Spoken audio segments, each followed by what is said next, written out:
Drama serial Chaalbaaz की अगली किस्त में हम देखेंगे कि रोहान इनाया के लिए अपनी पसंद से कपड़ों का जोड़ा लाता है, जो कि इनाया पहनकर तैयार हो जाती है और शीशे में देख रही होती है। जब रोहान पीछे से आता है और मुस्कुराते हुए कहता है कि आखिरकार तुमने मेरा तोहफा कबूल कर ही लिया, अब मुझे यकीन है कि तुम मेरी मोहब्बत को भी कबूल कर लोगी। जिस पर इनाया उसे बस गौर से देखती रहती है मगर बोलती कुछ नहीं।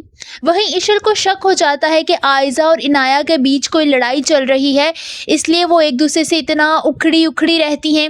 इशल इनाया के पास जाती है और कहती है कि तुम्हारे और आयजा भाभी के बीच में कुछ चल रहा है, क्या कोई बात हुई है, क्योंकि तुम उनको बहुत ज़्यादा टफ टाइम दे रही हो।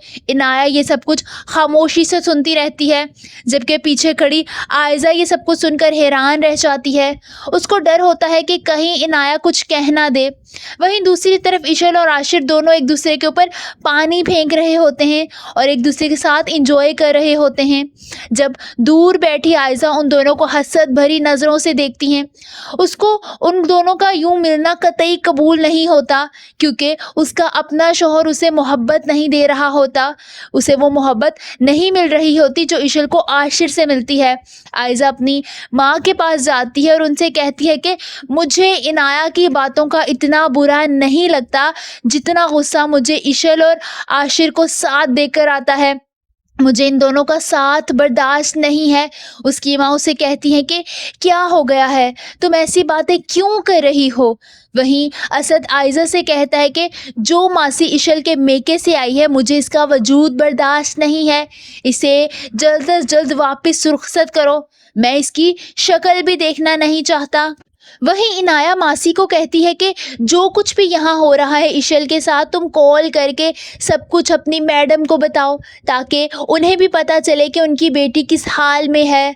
मासी कॉल करके सब कुछ इशल की माँ को बता देती है, जिस पर वो गुस्सा करते हुए कहती हैं कि अगर अब इशल के साथ कुछ भी बुरा हुआ तो मुझसे बुरा कुछ नहीं होगा, मैं इशल का हाथ पकड़ूंगी और उसे वापस ले आऊंगी।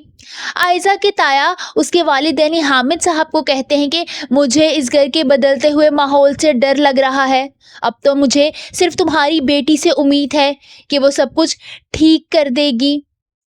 वहीं आयजा की माँ उसे समझाती है कि तुम हसद मत करो, मगर आयजा कहती है कि मुझे इक़्तिदार चाहिए, इस घर में रहने वाले लोगों की ज़िंदगियों का इक़्तिदार।